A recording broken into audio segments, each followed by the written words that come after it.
What is going on, guys? Tyler here yet again, and today I'm kind of coming to bring you guys my first car review. This is one of my favorite cars I've ever had, probably my favorite car I've ever had, and it's kind of a different car than what I'm used to having. I've had a bunch of Japanese stuff, one American car, and this is my first German car. So coming from all of that, it's a really, really nice experience. So let's get on the road and I'll tell you why. So the first thing you kind of notice in here is just the level of polish that the interior has for a budget car. The starting price on these is like $20,500. This is an SE, started more at $27,500, give or take. For what you're paying, you are getting a fairly substantial amount of car. So I'm going to talk through some of my good points, some of the bad points, which there really aren't a lot of just yet. And I hope it stays that way. But my experience with this car is, you know, like I said, 10,000 mile review. I don't quite have 10,000 miles on it yet, but I figured by the time I would have time to make another video about it, it would be at 10,000 miles. So right now I'm sitting at 8,372 miles. I've taken it on a few road trips so far, into Florida, into Tennessee, through Georgia, stuff like that. And I have taken those exact road trips in quite a few different vehicles, and this was by far the most comfortable car that I've done that in. We took my Corolla a while back, and it was good. You didn't get extremely good fuel economy. You got a 33, 34, 35, give or take, depending on how you were driving. Got a red light coming up here. And then we took that same road trip a few times in my Frontier, which I don't really know if many of you guys knew about, but I had a 2020 Nissan Frontier, and it had the 3.8 liter and the 9-speed, and that thing drank gas. Going to Gatlinburg, which was about a 550 give or take mile drive, we'd fill up 3 times just to get there, if not more, you know, depending on how the headwinds were and factors such as that. This car, we can get from Gatlinburg to South Alabama on 1 tank of gas, which is just crazy compared to what I'm used to. It's a extremely, extremely comfortable car. I feel like these cars are so, you know, not looked at very much. Maybe that's due to the track record with Volkswagen and the whole Dieselgate thing, but for what you're paying for, you are getting a extremely, extremely good value for that. I have had absolutely no issues with this car, minus a couple little blips here and there with the driver assistance packages, such as the, you know, the frontal collision assistance, which we you know, going directly into the sun one day, we had the light come on. And it disabled lane keep assist. You know, most of the driver assistance features, which I thought to be kind of weird, but you know, not a deal breaker by any means. Quick reboot of the car fixed that. So turning it off and turning it back on, like with most things, fixed it right up. And I haven't seen that since, and that was probably 6,000 miles ago, or if not more. That's really the only downside I can really think about as far as all the other experience that I've had in this car so far. Fuel economy, which is a big reason you'd be looking at a car like this.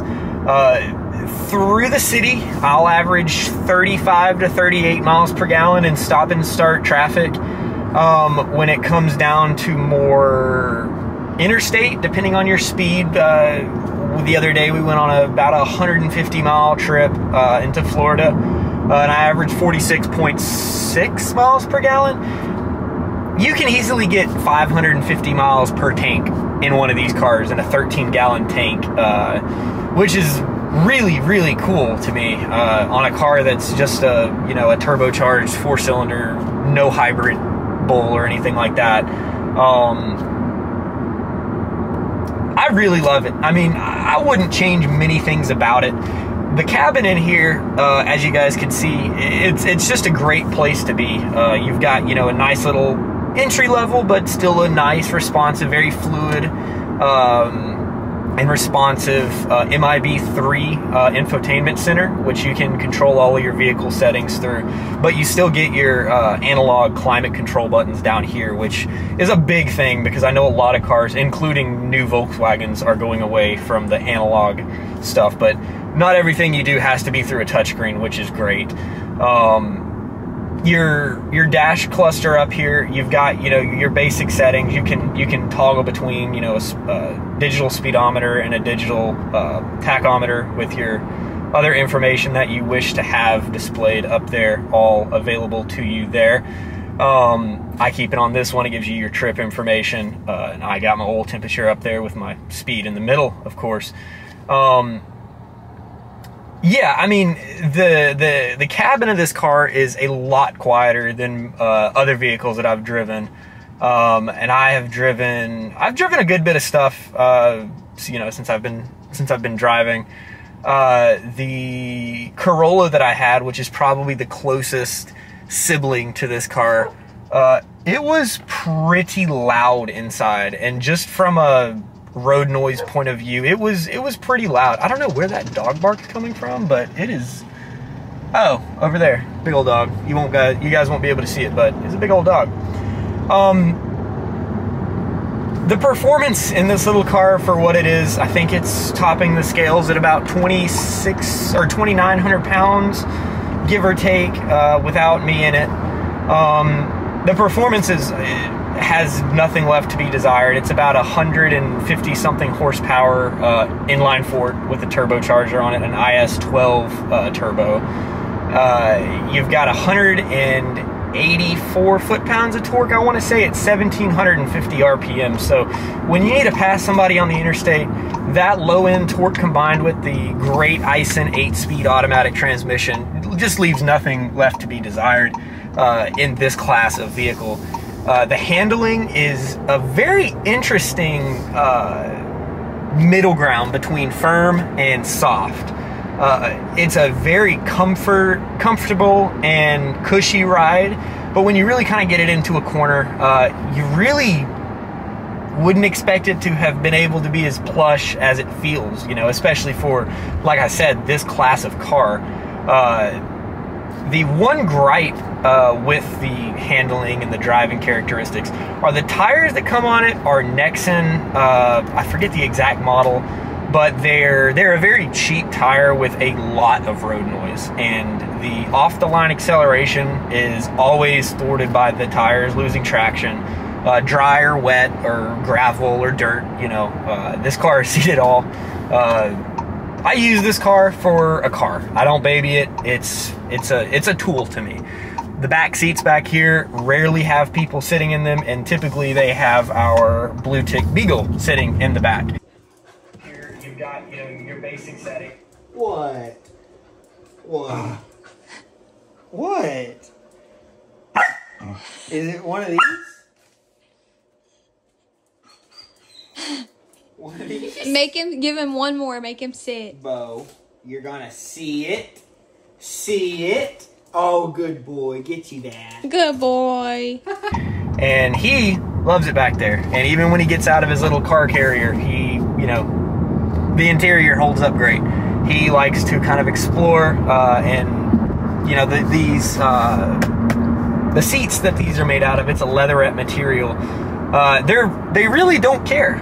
It's a very durable and it's, I don't know, a very supple seat. They're not as soft as my Frontier seats were, but they definitely feel higher quality. The stitching is very, very nice. The stitching on the steering wheel, along with that, is very, very nice. The interior of this car is a very high point for me. I really like how the dash kind of wraps around the driver, and you really feel like it is focusing on you. You know, you're the you're the pilot of this vehicle, and that's a great thing. I mean, if you can't be comfortable in what you're driving, then you've got the wrong car.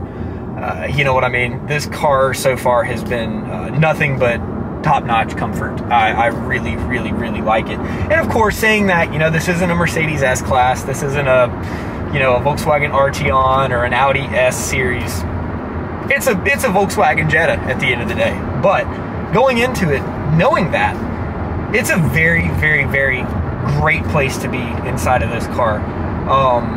The trunk, we loaded up for a week and we went to Tennessee to go do some visiting and do some, you know, back roads driving up around the Dragon. And we were able to fit basically 7 days worth of stuff along with everything that we brought back in the trunk, no problem. You know, we never felt like we were cramped in this car. And that's a huge thing, especially once again for this classic car. Exterior wise, the car is not much bigger than a Toyota Corolla, but the interior space feels like it's a lot bigger car than it actually is. And it's, you know, it's really not. It's easy to park, it's easy to drive. The visibility from all four corners is very good. You know, you don't have a massive A-pillar up here in the way. You've got very good visibility, and at no point do you ever feel like you're kind of driving like a tank or anything. Like it's a very roomy, spacious experience in here. So far, yeah, the interior has been one of the best parts about this car, just the overall comfort and drivability and all of that. I did my first oil change in this car at about 5,000 miles. Volkswagen recommends you do the first one at 10,000.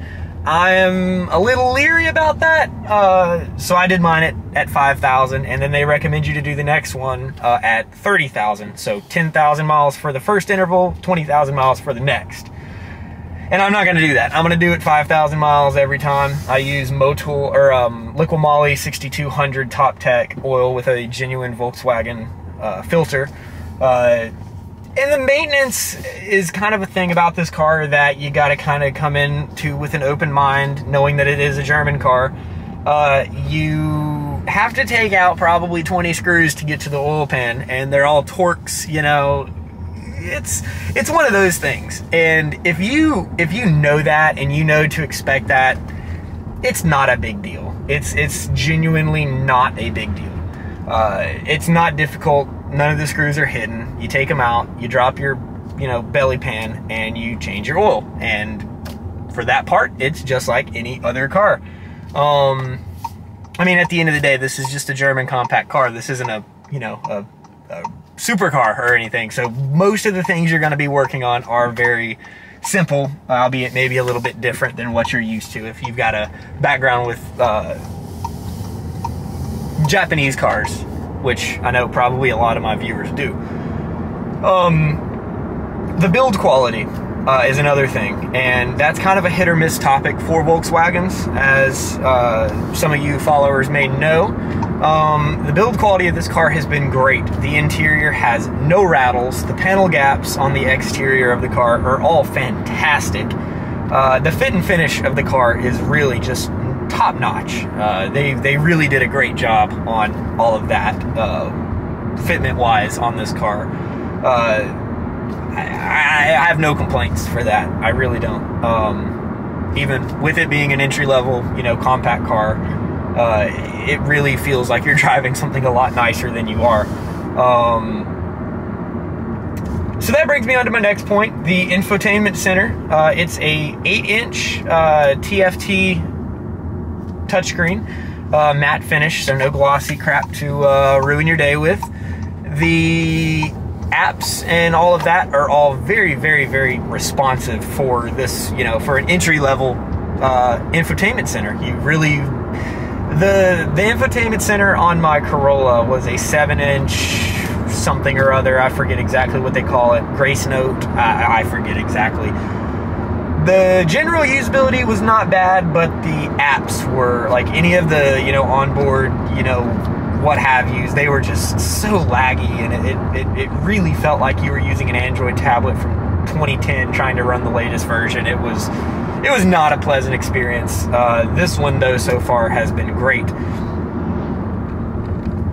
Now, one of the cool things, and this is a first for any car that I've ever had, the Volkswagen Drive app for your phone, Android or iOS, is fantastic. You can see here, you know, you can do all the things from honking and flashing your car's lights and horn to find it in a parking garage, all the way to locking it if you're in a store and you're not sure that you locked it. That came free with my car for 5 years, which is great. And if I still have this car in 5 years and it expires, I will definitely renew it regardless, because it's a very nice thing to have if you're never quite sure if you locked your car, such as me. I guess back to the interior, the heated seats in this car are fantastic. They're bottom and rear heated. The seats in my Nissan Frontier were also front and rear, or bottom and rear heated, but they almost seemed like they'd turn on and then turn off and then turn on and turn off, and then like they'd kind of stop being hot and then like cool down completely, and you'd have to turn the switch off and turn it back on. And it was just kind of a weird thing. This car, like sitting in the heated seats on low, feel hotter than my Frontier did on high, which is kind of crazy. But that's just, you know, one of those things. Apples to oranges maybe, but maybe not as much as you might think. If I could change anything about the way this car comes from the factory, one would be to ditch the halogen bulbs that it comes with in the interior. It's not 2010 or 2005. Let's put LED bulbs in, like I already did, which was a great improvement. Gotta have that. That's kind of a must-have.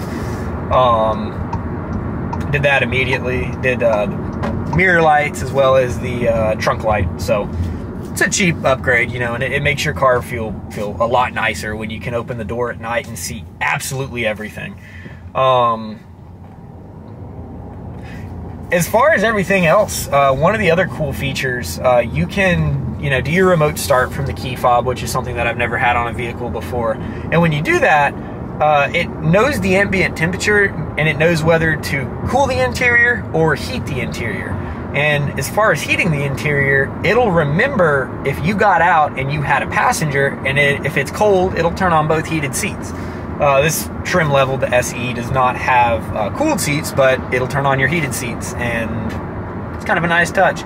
It'll turn on your heated steering wheel, and it'll turn on your defroster front and rear if it's below 36 degrees, and it'll turn on your heated mirrors as well as the heated windshield wiper rest. And that's kind of a tongue twister.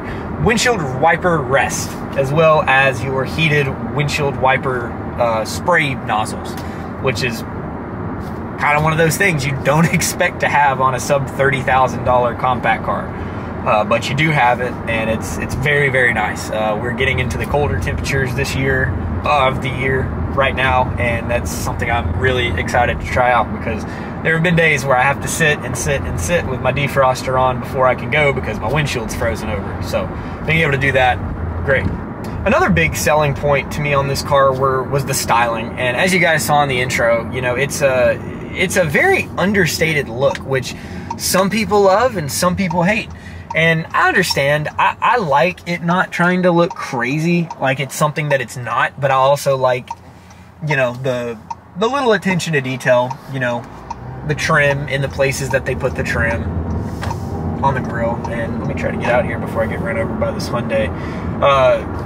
And it's just a good looking car. I think it's a no frills looking car, but it's a, you know, it's a comfortable car to drive, and it's a really just nice place to be, like I've said time and time again. You've got 3 different driving modes on this car. You've got Eco, which can be activated down here on the center console. You've got Drive, which is just normal driving mode, and then if you pull the shifter down one more time like that, it puts you into sport mode. And I'm really hoping you guys are able to see my speedometer up here in just a minute. Once I can get a little bit of a straight shot, we'll do a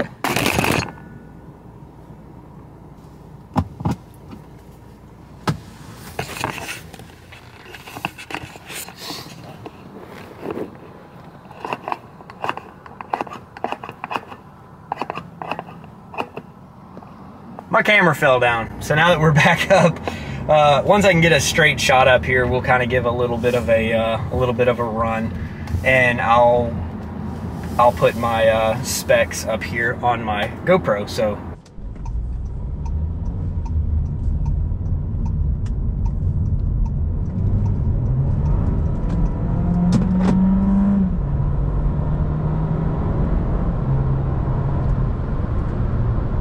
once again, not a race car, but for a compact car, it has got plenty of pep, and I'm very happy with it. It's definitely quicker than my Corolla felt, and it's definitely, you know, plenty good for its size, which is a wonderful thing.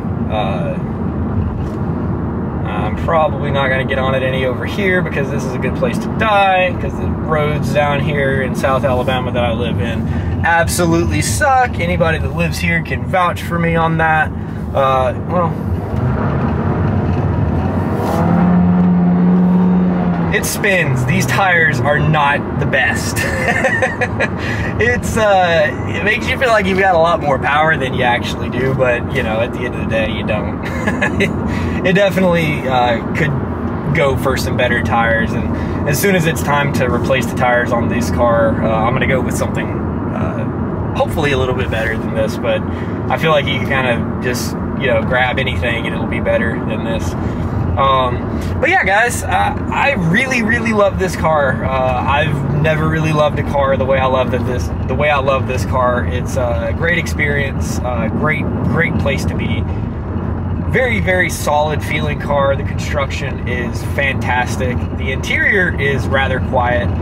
If you guys hear a good bit of road noise right now, that is in fact due to the garbage roads here and the subpar tires that the car came with, like I have said.